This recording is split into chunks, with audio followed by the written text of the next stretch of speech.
ဒေဝလိသာမဟာဝီရောရေရေပတ္တန္တုမံပိယံ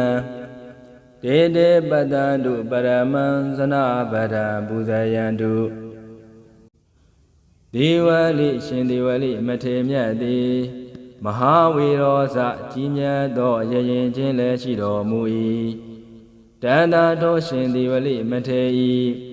ဒေဇေနတကောတေဇောအနုဘောတော်အားဖြင့်ရေရေအကျဉ်းချင်းသူတို့သည်မန်းအကျွန်းတို့ကိုပိယံချစ်ချစ်ခင်ခင်ပတ္တန္တုရှုမြင်ကြစေကုန်တည်းဒေဒေထိုထိုသူတို့သည်ပရမံထူးမြတ်လှစွာပတ္တန္တုရှုကြည်ကြစေကုန်တည်းသနာပရံစနပုတ်နေသူများဘို့လူသည်